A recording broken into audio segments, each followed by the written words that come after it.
तो कहानी की शुरुआत होती है एक गरीब और ईमानदार पुलिस वाले चार्ली से। उसकी जिंदगी एक आम आदमी की तरह चल रही थी। एक दिन एक रेस्टोरेंट में खाना खाने के बाद उसे पता चला कि उसके पास पैसे कम हैं। वहां की वेट्रेस इवॉन थोड़ी परेशान होकर बोली, क्या पुलिस वाले मुफ्त में खाना खाते हैं? लगता है मुझे ही बिल भरना पड़ेगा। चार्ली को बहुत शर्मिंदगी महसूस हुई, लेकिन वो ऐसा इंसान नहीं था जो दूसरों से मुफ्त का फायदा उठाए। वो हमेशा खाकर टिप देता था। तभी उसकी नजर अपने वॉलेट में रखी एक लॉटरी टिकट पर पड़ी और उसके दिमाग में एक आइडिया आया। उसने आइवॉन को वो टिकट देते हुए कहा, अगर मैं ये लॉटरी जीत गया तो आधा इनाम तुम्हें दे दूंगा, और अगर नहीं जीता तो कल आकर तुम्हारे खाने के पैसे से डबल पैसे दूंगा। इवॉन को उसकी बात पर यकीन नहीं हुआ, फिर भी उसने मान लिया। किसे पता था कि ये मामूली सी लॉटरी टिकट असल में $64 मिलियन का ग्रैंड प्राइज जीत जाएगी। ये बात जब चार्ली ने अपनी पत्नी को बताई तो वो खुशी से उछल पड़ी। सारे टैक्स और बाकी हिस्सेदारों का पैसा काटकर भी उन्हें $4 मिलियन मिले। ये जैकपॉट उनकी गरीबी भरी जिंदगी को पूरी तरह बदल सकता था। लेकिन चार्ली का मूड ठीक नहीं था, क्योंकि उसे आइवॉन से किया वादा याद था। वो अपनी पत्नी को ये बात बताने से डर रहा था। बहुत सोचने के बाद उसने आखिरकार उसे सब कुछ सच बता दिया। ये सुनकर उसकी पत्नी गुस्से से पागल हो गई। वो अपने पति को अच्छी तरह जानती थी और ये भी कि वो अपना वादा जरूर पूरा करेगा। दरअसल चार्ली बचपन से ही दूसरों की मदद करता आया था, इसीलिए वो बड़ा होकर एक पुलिस ऑफिसर बना जिसका काम लोगों की मुश्किलें हल करना था। वो ब्लाइंड लोगों को सड़क पार करवाता था और अगर कोई महिला लेबर में हो तो उसकी मदद भी करता था। अपनी छोटी सी सैलरी से भी वो गरीबों को पैसे दान करता था और बच्चों से प्यार की वजह से जान जोखिम में डालकर चोरों को भी पकड़ता था।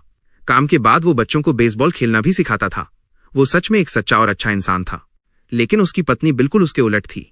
वो स्वार्थी और बात बात पर लोगों को कोसती थी। यहाँ तक कि वो अपने सैलून के कस्टमर से भी शिकायत करती थी कि उसका पति बेईमानी से पैसे नहीं कमाता। एक दिन उसकी पत्नी को एक सपना आया। उसने चार्ली से कहा कि वो अपनी शादी की सालगिरह की तारीख से एक लॉटरी टिकट खरीदे। चार्ली को लॉटरी से अमीर बनने का ये तरीका बेवकूफ़ी भरा लगा, लेकिन अपनी पत्नी को खुश रखने के लिए उसने एक टिकट खरीद लिया। जब उसने घर आकर टिकट अपनी पत्नी को दिखाई तो वो बहुत गुस्सा हुई।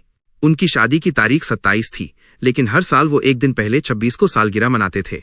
इसीलिए चार्ली ने 26 नंबर का टिकट खरीदा था, जिससे उसकी पत्नी बहुत नाराज हुई। जैसे ही उसकी पत्नी ने अपनी शिकायतें जारी रखीं, टीवी पर लॉटरी के जीतने वाले नंबर अनाउंस हुए। एक ही पल में उसकी पत्नी का गुस्सा खुशी में बदल गया। लेकिन ये खुशी कुछ ही मिनटों की थी, क्योंकि चार्ली ने उसे वेट्रेस से किए अपने वादे के बारे में बता दिया। उसकी पत्नी, जिसका मूड अभी अभी झूले पर सवार होकर ऊपर गया था, अब एकदम से नीचे आ गया। वो किसी अजनबी के साथ $2 मिलियन शेयर करने को तैयार नहीं थी। उसने चार्ली को प्यार के नाम पर कसम देकर मजबूर किया कि वो झूठ बोले कि वो लॉटरी नहीं जीता। चार्ली बहुत दुविधा में था। अगले दिन जब वो रेस्टोरेंट के सामने खड़ा था तो वो अभी भी तय नहीं कर पा रहा था कि वो अपनी अंतरात्मा की सुने या पत्नी की खुशी की सोचे। तभी उसके एक साथी ने उसे सही काम करने की याद दिलाई, पर आखिर सही क्या था ये उसे अब भी नहीं पता था।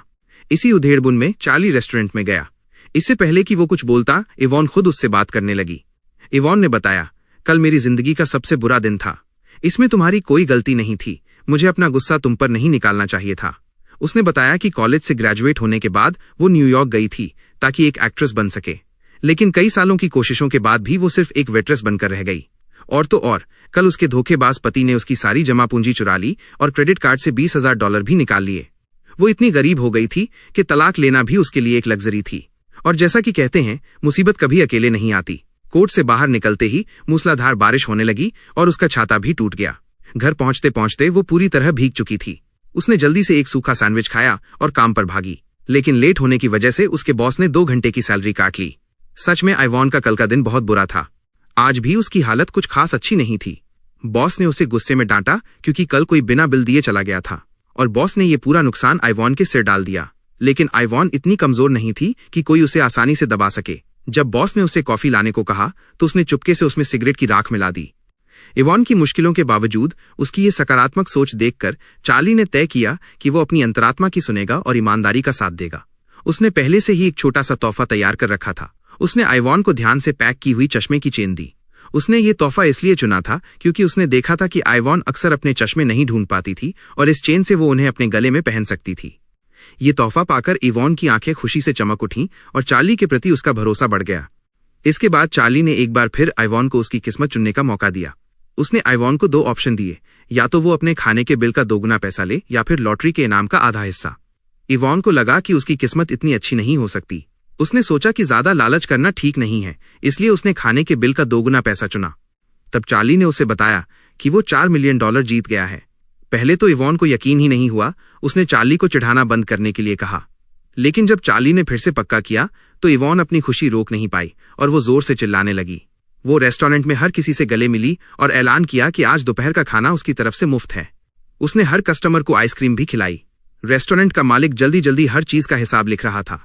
उसे डर था कि कहीं उसका रेस्टोरेंट दिवालिया न हो जाए। इवॉन को इतना खुश देखकर चार्ली को भी सुकून मिला कि उसने झूठ नहीं बोला। बाहर खड़ा उसका साथी भी उसे देखकर मुस्कुराया, क्योंकि वो जानता था कि चार्ली हमेशा सही काम ही करेगा। लेकिन जब उसकी पत्नी को यह पता चला तो वो चार्ली पर मशीन गन की तरह बरस पड़ी। लॉटरी का पैसा लेने जाते वक्त बस में भी वो लगातार बड़बड़ा रही थी। शुक्र है चार्ली ने इससे निपटने का एक तरीका सोच लिया था। वो अपनी पत्नी की घमंड को अच्छी तरह जानता था। उसने सुझाव दिया कि अवार्ड सेरेमनी में वो खुद स्टेज पर आकर आइवॉन के साथ $2 मिलियन शेयर करने का ऐलान करे। ऐसा करने से वो पूरे शहर के अखबारों में सोने के दिल वाली महिला बनकर छप जाएगी। आखिर $2 मिलियन कोई अजनबी को थोड़े ही देता है। मीडिया के इस प्रचार से वो रातों रात स्टार बन सकती थी और उसे एंडोर्समेंट के ऑफर्स भी मिलने लगते। ये सब इज्जत और नाम $2 मिलियन से कहीं ज्यादा कीमती थे। भले ही उसकी पत्नी जानती थी कि ये सिर्फ एक झूठा वादा है, लेकिन दौलत और शोहरत की लालच में उसने ये बात मान ली। जल्द ही अवार्ड सेरेमनी शुरू हुई। चार्ली, उसकी पत्नी और आइवॉन को रिपोर्टर्स ने घेर लिया। चार्ली की पत्नी ने कैमरों के सामने नाटक करते हुए कहा, मुझे एक अजनबी के साथ $2 मिलियन शेयर करने में कोई दिक्कत नहीं है। इस खबर के अखबारों और टीवी पर आने से $2 मिलियन की बात पूरे अमेरिका में फैल गई। हालांकि अफसोस की बात यह थी कि उसकी पत्नी का स्टार बनने का सपना पूरा नहीं हो सका। उसके सैलून के शैम्पू की एक भी बोतल ज्यादा नहीं बिकी। फिर भी इसका उसके घमंड पर कोई असर नहीं पड़ा। वो सिर्फ सबसे महंगी जगहों पर शॉपिंग करती और सबसे महंगे डिजाइनर कपड़े पहनती। चार्ली एक आज्ञाकारी बॉडीगार्ड की तरह उसके पीछे सारे बैग्स उठाए घूमता। एक दिन जब उसकी पत्नी ने एक महंगा मिंक फर कोट खरीदा तो उस पर जानवरों के अधिकार के कार्यकर्ताओं ने लाल पेंट फेंक दिया। आखिरकार उसे अपने रोजमर्रा के कपड़े पहनकर घर वापस जाना पड़ा। इसके बिल्कुल उलट आइवॉन ने पैसा मिलने के बाद अपने पूर्व पति द्वारा लिया गया सारा कर्ज चुका दिया। फिर उसने वही पुराना रेस्टोरेंट खरीद लिया जहां वो काम करती थी। उसने चार्ली का आभार व्यक्त करने के लिए एक चैरिटी टेबल का नाम उसके नाम पर रखा। इस टेबल पर बेघर लोगों के लिए गर्म खाना परोसा जाता था। ऐसा लगा था कि अब इन दो परिवारों की जिंदगी कभी नहीं मिलेगी। लेकिन एक दिन जब चार्ली एक स्टोर की जांच कर रहा था तो उसने देखा कि सभी ग्राहक बिना हिले डुले खड़े हैं। कुछ लोग आंखों से इशारा कर रहे थे। एक पुलिस वाले की तेज नजर से चार्ली तुरंत समझ गया कि कुछ गड़बड़ है। उसने चोरों को सचेत नहीं किया। इसके बजाय वो कामली स्टोर से बाहर निकला और अपने साथी से बैकअप बुलाने को कहा। फिर वो बेसमेंट से होते हुए स्टोर के अंदर चला गया। अंदर उसने 2 लुटेरों को पकड़ा। उसने एक लुटेरे के सिर पर कैन फेंककर उसे गिरा दिया, फिर दूसरे को जमीन पर गिराकर धर दबोचा। तभी बैकअप पहुंच गया और सभी बंधकों को सुरक्षित बचा लिया गया। इस हलचल में चार्ली की बाईं बाजू में गोली लग गई, जिसकी वजह से उसे जल्द ही रिटायर होना पड़ा। लेकिन कहते हैं ना, बुरे में भी अच्छा और अच्छे में भी बुरा। प्रमुख मीडिया आउटलेट्स ने बहादुर लॉटरी पुलिस वाले ने चोरों को पकड़ा शीर्षक से खबरें छापी और चार्ली रातों रात शहर का हीरो बन गया। मेयर ने खुद उसे मेडल से सम्मानित किया। लेकिन अवार्ड सेरेमनी में चार्ली ने कुछ ऐसा किया जिससे उसकी पत्नी का चेहरा उतर गया। उसने $10,000 पुलिस के शहीद अधिकारियों के परिवारों को दान करने की घोषणा की। पैसों को सबसे ज्यादा अहमियत देने वाली उसकी पत्नी के लिए यह खबर किसी सदमे से कम नहीं थी। लेकिन वो चार्ली को अपना फैसला बदलने के लिए मजबूर नहीं कर सकती थी। इसीलिए उसने पैसे को बर्बाद होने से बचाने के लिए अपने घर का रेनोवेशन शुरू कर दिया। उसने चार्ली को सबक सिखाने के लिए उसकी पसंदीदा कुर्सी भी बिना पूछे फेंक दी। शायद उन्हें इस बात का एहसास नहीं था कि पैसे की वजह से उनके विचार अलग अलग हो चुके थे। चार्ली शांतिपूर्ण जीवन जीना चाहता था और दूसरों का ख्याल रखता था। वहीं उसकी पत्नी स्वार्थी थी, जिसके लिए सिर्फ अपना फायदा मायने रखता था। एक दिन उसने फिर से चार्ली को लॉटरी कंपनी की एक याच पार्टी में जाने के लिए मजबूर किया। पार्टी में एक सफेद दाढ़ी वाला बूढ़ा आदमी स्टॉक मार्केट में साल भर में कमाए हुए पैसों की डींगे मार रहा था। उसकी पत्नी को तुरंत पैसों की गंध आ गई और वो उसके पास गई। जब उसने उस आदमी की अहम बातें सुनी तो उसने उन्हें पेपर और पेन लेकर नोट कर लिया। इन पैसे कमाने की योजनाओं में चार्ली की कोई दिलचस्पी नहीं थी, इसलिए वो अकेला डेक पर चला गया। वहां उसने आइवॉन को देर से आते हुए एक टैक्सी ड्राइवर से बहस करते देखा। चार्ली ने मदद करने के लिए याच से उतरकर उसकी मुश्किल हल की, लेकिन तभी याच बिना उनके रवाना हो गई। इवॉन को बहुत बुरा लगा, लेकिन चार्ली को हल्का महसूस हुआ। उसे वैसे भी पार्टियां पसंद नहीं थीं और उसकी पत्नी अमीरों की जिंदगी में खोई हुई थी। उसे चार्ली की कमी महसूस नहीं होगी। तो दोनों ने तय किया कि वो एक साथ डिनर करेंगे। पास में ही एक रोमांटिक शादी हो रही थी। उस खुशी के माहौल ने दोनों को भावुक कर दिया। इवॉन ने बताया, मेरा पति मुझसे बहुत प्यार करता था। वो मुझे अक्सर फूल देता था और हमें महंगे रेस्टोरेंट में भी ले जाता था। लेकिन धीरे धीरे वो झूठा और धोखेबाज बन गया और सिर्फ 3 साल में हमारा प्यार और परिवार टूट गया। ये सुनकर चार्ली को भी अपनी पत्नी के साथ बिताए पुराने दिन याद आ गए। वो हाई स्कूल से एक दूसरे को जानते थे और दोनों का पहला प्यार थे। बड़े होते ही उन्होंने शादी कर ली, लेकिन पता नहीं क्यों वो दो लोग जो कभी एक दूसरे से जुदा नहीं हो सकते थे, अब दो समानांतर रेखाओं की तरह दूर होते जा रहे थे। शायद रात बहुत खूबसूरत थी या फिर दो दुखी आत्माएं अकेली थीं। जब सॉफ्ट म्यूजिक बजा तो आइवॉन ने अचानक चार्ली को डांस के लिए इनवाइट किया। जैसे ही वो करीब आए, उनके बीच एक अनजाना सा रिश्ता पनपने लगा। लेकिन दोनों अपनी सीमाएं जानते थे। वो जानते थे कि वो सिर्फ राहगीर हैं और उनकी दोस्ती ही बहुत है। चार्ली खुद को यकीन दिला रहा था कि थोड़ा और समय मिलेगा और उसकी पत्नी के साथ उसका रिश्ता पहले जैसा हो जाएगा। लेकिन इस समय उसकी पत्नी पैसों के भ्रम में डूबी उस बूढ़े आदमी के साथ बातों में लगी हुई थी। जब याच किनारे पर लगी और चार्ली उसे लेने आया तो भी वो उस बूढ़े आदमी को मुस्कुराना नहीं भूली, क्योंकि चार्ली ने पिछली रात आइवॉन के साथ बाहर जाने का प्लान बनाया था। अगली सुबह दोनों पास के एक स्क्वायर में रोलर स्केटिंग करने गए। चार्ली की शुरुआत बहुत खराब थी। वो एक ढलान से सीधा झील में जा गिरा। ये देखकर आइवॉन जोर से हंसने लगी। इसके बाद दोनों अच्छे इंसानों ने सबवे स्टेशन जाकर लोगों को फ्री राइड्स दी। ये छोटी सी मदद लोगों की थकान को कम कर रही थी।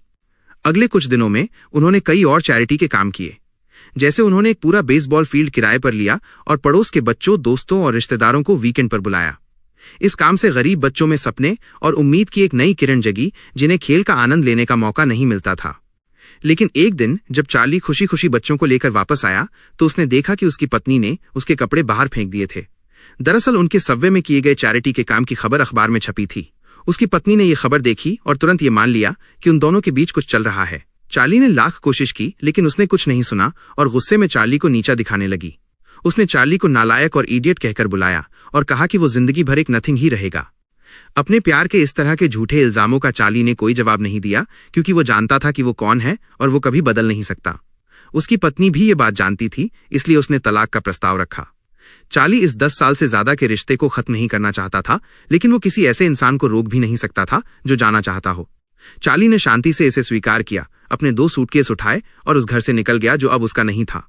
इसी बीच आइवॉन भी अपने पूर्व पति की वजह से परेशानी में थी। उसे पता चला कि आइवॉन को $2 मिलियन मिले हैं, तो वो बेशर्मी से पैसे मांगने आ गया और $500,000 की मांग की। जब इवॉन नहीं मानी तो वो उसके घर में रहने लगा और जाने से मना कर दिया। कानूनी तौर पर वो अभी भी पति पत्नी थे, इसलिए आइवॉन पुलिस को भी नहीं बुला सकती थी। वो बेबस होकर अपना बैग पैक कर उस परजीवी से भाग निकली। लेकिन किस्मत भी अजीब खेल खेलती है। एक होटल में चेक इन करते वक्त इवॉन को चार्ली मिला, जो वहीं रुकने आया था। दोनों के मन में पहले से ही एक दूसरे के लिए भावनाएं थीं और इस तरह मिलना जैसे किस्मत ने मिलाया हो। उनकी दबी हुई भावनाएं अब और नहीं छुप सकती थीं और उनके बीच एक गहरा प्यार शुरू हो गया। दुर्भाग्य से सिर्फ एक रात की खुशी के बाद अगली सुबह दोनों मीडिया से घिर गए। दरअसल होटल स्टाफ ने उन्हें पहचान लिया था और उनके एक साथ रुकने की खबर फैल गई। क्योंकि दोनों का तलाक अभी नहीं हुआ था तो उन्हें व्यभिचारी प्रेमी कहा जाने लगा। चार्ली की पत्नी ने यह खबर देखी और इस पब्लिक ओपिनियन का फायदा उठाने की सोची। तलाक के समझौते पर हस्ताक्षर करते वक्त उसने पहले सारे इनाम पर अपना हक मांगा। इतने सालों की शादी की वजह से चार्ली आसानी से मान गया, लेकिन उसकी पत्नी का लालच यहीं नहीं रुका। उसने आइवॉन को भी दिए गए $2 मिलियन वापस करने की मांग की और न करने पर मुकदमा करने की धमकी दी। चार्ली को लगा कि उसकी पत्नी हद पार कर रही है, तो उसने गुस्से में उसका हाथ पकड़कर बहस की। दुर्भाग्य से इसका उल्टा असर हुआ। उस पर झूठे हमले का आरोप लगाया गया। कोई समझौता नहीं होने पर मामला कोर्ट पहुंच गया। कोर्ट में चार्ली के वकील ने एक अहम बात उठाई कि लॉटरी के नंबर चार्ली ने खुद चुने थे, उसकी पत्नी की बताई हुई शादी की तारीख के हिसाब से नहीं। इसलिए इनाम चार्ली का था। लेकिन चार्ली अभी भी नासमझ था। वो अपनी पत्नी के झूठे कहानी गढ़ने की क्षमता को कम आंक रहा था। उसकी पत्नी ने साफ साफ कहा, हमारी शादी की तारीख 27 है, लेकिन जिस रात चार्ली ने लॉटरी टिकट खरीदी, मेरे स्वर्गीय पिता मेरे सपने में आए और उन्होंने कहा कि हमारी शादी की तारीख 26 होनी चाहिए, और मैं हमेशा अपने पिता की बात मानती हूँ, इसलिए उस पल से मेरी शादी की तारीख 26 हो गई। ये बात भले ही बेतुकी लगी, लेकिन मीडिया ने इसे एक दिल छू लेने वाली भगवान के आशीर्वाद जैसी कहानी में बदल दिया। पब्लिक ओपिनियन भी पत्नी के पक्ष में होने लगा। फिर पत्नी के वकील ने चार्ली के हिंसक व्यवहार का मुद्दा उठाया ताकि लोगों को लगे कि पत्नी को धमकाया गया था। सच में अगर आइवॉन ने चार्ली के साथ अपने रिश्ते को नकार दिया होता तो शायद वो ये मुकदमा नहीं हारती। लेकिन वो झूठ नहीं बोल सकती थी, क्योंकि वो सच में चार्ली से प्यार करती थी। और इस तरह कई दिनों की पूछताछ के बाद पत्नी को लोगों की सहानुभूति मिली। चार्ली को रिश्ते का धोखेबाज और आइवॉन को घर तोड़ने वाली और पैसों की भूखी लड़की कहा जाने लगा। फैसला साफ था, उसकी पत्नी केस जीत गई। क्योंकि इस मामले ने बहुत ध्यान खींचा था, ट्रायल खत्म होते ही बाहर रिपोर्टर्स की भीड़ लग गई। आइवॉन पब्लिक प्रेशर की वजह से जल्दी से वहां से निकल गई। चार्ली ने उसे कितना भी बुलाया, वो वापस नहीं मुड़ी, क्योंकि वो रिपोर्टर्स की बुरी बातें नहीं सुनना चाहती थी। और चार्ली भी किसी को इवॉन के लिए अपनी सच्ची भावनाओं को गंदा नहीं करने देना चाहता था। कभी लॉटरी गर्ल के नाम से मशहूर आइवॉन अब इस स्कैंडल की वजह से सुर्खियों में थी और चार्ली ने पहली बार इस शहर की क्रूरता और उदासीनता महसूस की। पब्लिक ओपिनियन उन्हें पूरी तरह डुबो देना चाहता था। इवॉन की चिंता में चार्ली अक्सर आधी रात को उसके दरवाजे पर जाता, लेकिन वो उसे कभी नहीं मिली। एक दिन चार्ली उदास होकर सबवे में बहुत देर तक बैठा रहा और फिर निराश होकर लौट आया। उसे लगा कि उसे उस जाने पहचाने रेस्टोरेंट में जाना चाहिए। जैसे ही उसने दरवाजा खोला, उसने आइवॉन को चांदनी में चुपचाप बैठे देखा। कई दिनों तक आइवॉन को नहीं देखने के बाद चार्ली उसे बहुत याद कर रहा था, लेकिन इवॉन का दिल पछतावे से भरा था। उसे लगा कि अगर वो उसकी जिंदगी में ना आई होती तो चार्ली अपनी पत्नी और $4 मिलियन के साथ खुशी खुशी रह सकता था।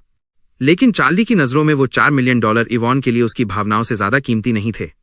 इवॉन को इतना प्यार पहले कभी नहीं मिला था और ना ही किसी ने उसे इतनी मजबूती से चुना था। इसलिए जब उसे चार्ली की सच्ची भावनाएं पता चली तो उसने भी इस रिश्ते को जारी रखने का फैसला किया। उन्होंने शहर छोड़ने और कहीं दूर जाकर नई जिंदगी शुरू करने का भी फैसला किया। लेकिन तभी दरवाजे पर दस्तक हुई जिसने उनके पल को तोड़ दिया। एक बेघर आदमी बाहर खड़ा था जिसे पहले की तरह एक गर्म खाना चाहिए था। चार्ली और इवॉन ने बिना सोचे उसे अंदर बुलाया। उसे गर्म खाना देने के बाद दोनों ने एक दूसरे को गले लगाया और एक तरफ हो गए। इसी बीच उस बेघर आदमी ने मौका पाकर कैमरा निकाला और इस दिल छू लेने वाले पल को कैद कर लिया। दरअसल वो बेघर आदमी 10 साल के अनुभव वाला एक मशहूर रिपोर्टर था। उसने ऐसा भेष इसलिए बनाया था ताकि वो आम लोगों की नजरों से सच्ची, दिल को छूने वाली कहानियां ढूंढ सके। और चार्ली और आइवॉन, जो पब्लिक ओपिनियन के तूफान में फंसे थे, अपनी सारी मुश्किलों के बावजूद अपने प्यार और दया को बनाए हुए थे। इस दुनिया में इसे ही तो सच्चा प्यार कहते हैं। भले ही कोर्ट का फैसला नहीं बदला जा सकता था, लेकिन उस रिपोर्टर के सच्चे आर्टिकल ने चार्ली और आइवॉन को निर्दोष साबित कर दिया। ये आर्टिकल शहर के हर कोने में फैला और उनकी प्रेम कहानी ने हर नागरिक के दिल को छू लिया। लेकिन चार्ली और आइवॉन इन सबसे अनजान थे। जब वो इस शहर को आखिरी बार अलविदा कहने और उस यादगार रेस्टोरेंट को देखने आए तो उन्होंने देखा कि वो रेस्टोरेंट खतों से भरा हुआ था और हर खत में थोड़े से पैसे थे। दरअसल उस रिपोर्टर की पुकार पर शहर के निवासियों ने चार्ली और आइवॉन के लिए एक टिप फंड बनाया था। हर कोई मानता था कि एक दयालु शहर को अपने अच्छे लोगों को ठंडा महसूस नहीं कराना चाहिए। अगले 3 दिनों तक दान के लिफाफे लगातार आते रहे। आखिर में कुल दान की राशि $600,000 तक पहुंच गई। आइवॉन ने इस पैसे से अपना रेस्टोरेंट वापस खरीद लिया और चार्ली अपने पुलिस स्टेशन वापस काम पर लौट आया। उसकी पूर्व पत्नी ने याच वाले बूढ़े आदमी से शादी कर ली। दुर्भाग्य से वो बूढ़ा आदमी एक धोखेबाज था। कुछ ही समय बाद वो उसकी सारी संपत्ति लेकर गायब हो गया। उसकी पूर्व पत्नी के पास कोई चारा नहीं बचा और उसे एक नेल सैलून में काम करने के लिए मजबूर होना पड़ा। आखिर में शहर के बीचों बीच एक रोमांटिक हॉट एयर बैलून आसमान में उठा। चार्ली और इवॉन ने हाथ पकड़े हुए शादी के कार्ड फूलों की पंखुड़ियों की तरह शहर के हर कोने में बिखेरे। ये कार्ड हवा में एक साथ घुल मिल गए, जैसे कि खुशी में नाचते हुए रंगीन रिबन। और ये दृश्य न केवल उनके प्यार के गौरवशाली पल को कैद करता है, बल्कि उनकी कहानी को एक क्लासिक प्रेम गीत में भी बदल देता है, जिसे आज भी लोग याद करते हैं और सुनाते हैं।